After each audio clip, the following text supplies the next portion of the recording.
from the Holy Gospel according to Matthew.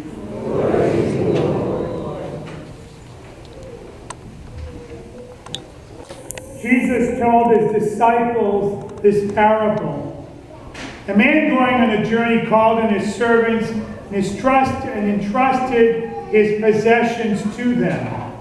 To one he gave 5 talents, to another 2, and to a third 1, to each according to his ability.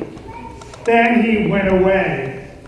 Immediately the one who received 5 talents went and traded with them and made another 5. Likewise, the one who received 2 made another 2. But the man who received 1 went off and dug a hole in the ground and buried his master's money. After a long time, the master of those servants came back and settled accounts with them. The one who had received 5 talents came forward, bringing the additional 5. He said, "Master, you gave me 5 talents. See, I have made 5 more." His master said to him, "Well done, my good and faithful servant. Since you were faithful in small matters, I will give you great responsibilities. Come share your master's joy." And the one who had received 2 talents also came forward and said, "Master, you gave me 2 talents, so I have made 2 more." His master said to him, "Well done, my good and faithful servant. Since you were faithful in small matters, I will give you great responsibilities. Come, share your master's joy." Then the one who had received 1 talent came forward and said, "Master, I knew you were a demanding person, harvesting where you did not plant and gathering where you did not scatter. So out of fear I went off and buried your talent in the ground. Here it is back."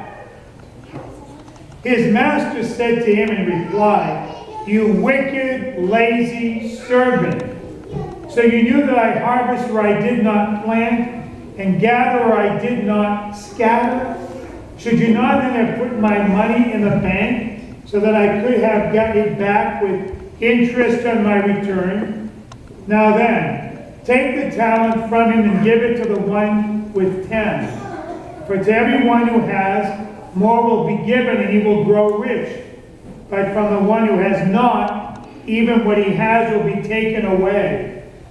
And throw this useless servant into the darkness outside, where there will be wailing and grinding of teeth."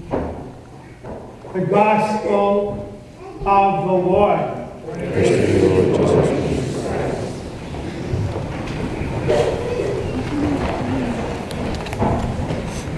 Now, you think the master would have been glad that the guy took his talent, his 1 talent, buried it in the ground, and wanted to save it rather than risking it.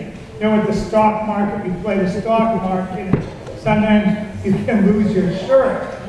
But the guy was very pleased that the guy with 5 talents invested and made 5 more, and the guy with 2 talents invested and made 2 more. He gave them more because of what they had done.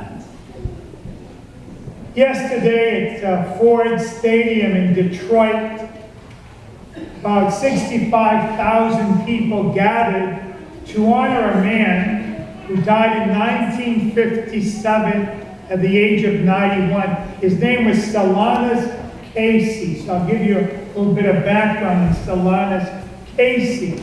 Stellantis Casey's parents came here from Ireland, and they settled in Wisconsin in farming land.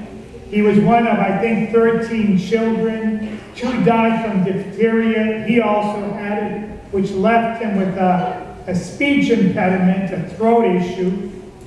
As a young man, he grew up in a very Catholic household and prayed the rosary daily. And at a young age, he really felt drawn to his faith. However, he went and he took a variety of jobs. He was a cab driver. He worked in a wood factory, did a number of things, but what really got him to think was at one point he was driving one day through one of the cities. He was in Michigan, Superior, Michigan, and he saw this sailor stab to death a young woman. And that made such an impression on him that he wanted to do something that would be transformative. So here's a guy with one talent. I want to show you why he only had one talent. He wasn't very bright, wasn't intellectual. He was wise. There's a difference between being intelligent and being wise.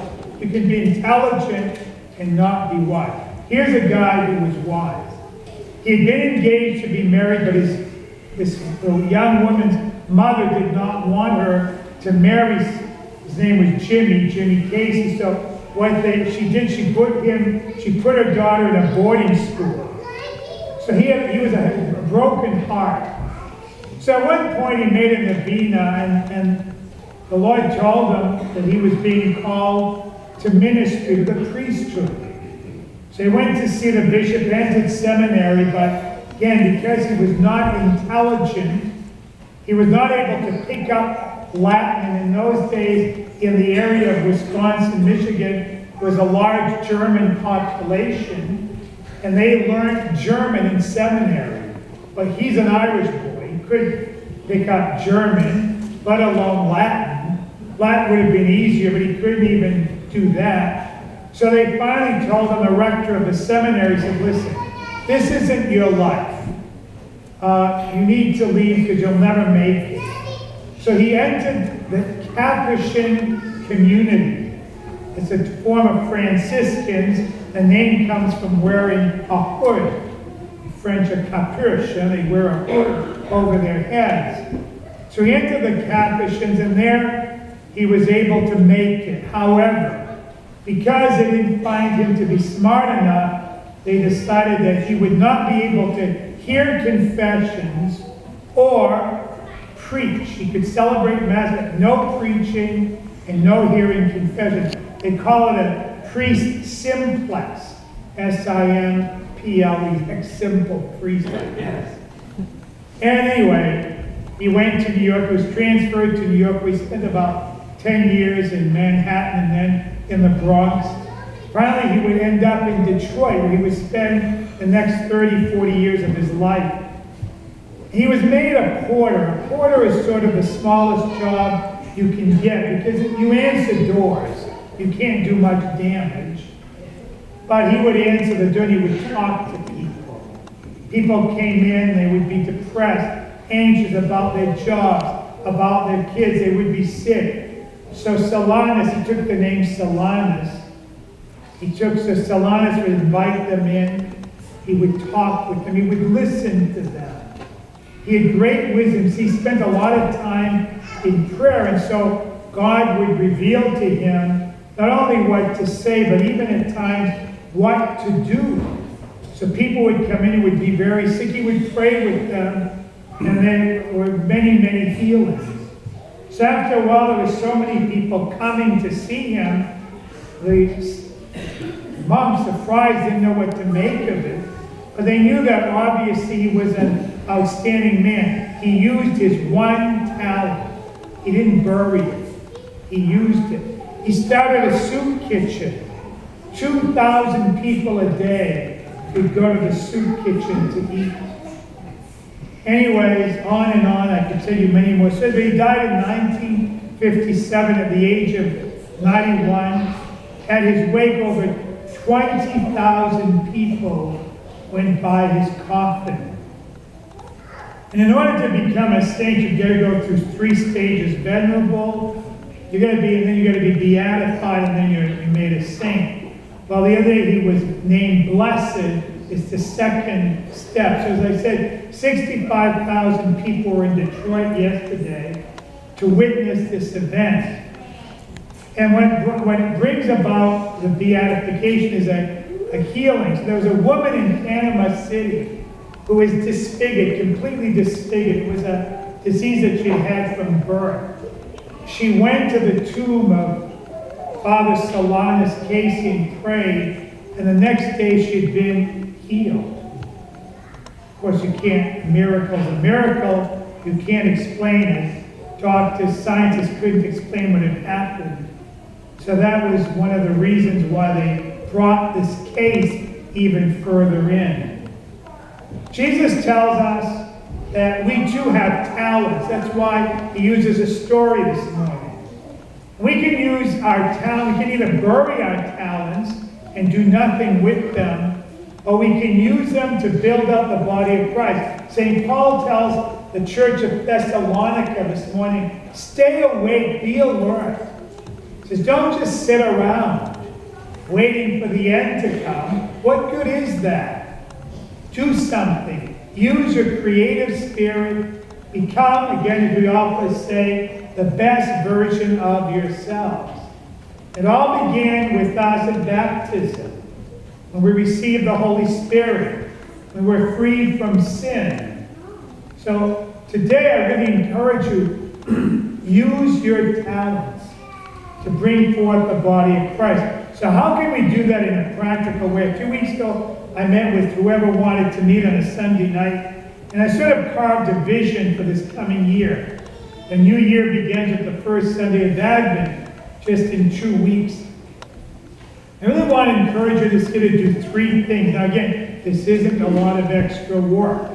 I know you're all overwhelmed, so am I. So I want to give you just 3 things that you could do this year. Number 1 is this. I'm going to put banners up, by the way, that will give these 3 things. Prayer. Now, once a month we have adoration here from 7:30 to 9 o'clock at night.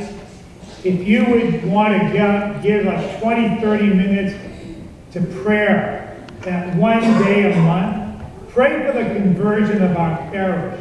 That every person come to know Jesus Christ. If you'd be willing to do that. Just stop and you don't have to sign up, just come to church. Kneel down before the Blessed Sacrament. Say, Jesus, I give you my life. Very simple. Secondly, let's be welcoming. Before we begin Mass, we always turn around and get to know each other. Let's bring it beyond the church. You know, you may meet somebody in the supermarket that you've met at church and just have a little conversation. You know, if you want to get good friends, meet them in church. If you want to meet a good husband, a good wife, come to church. You'll meet good people.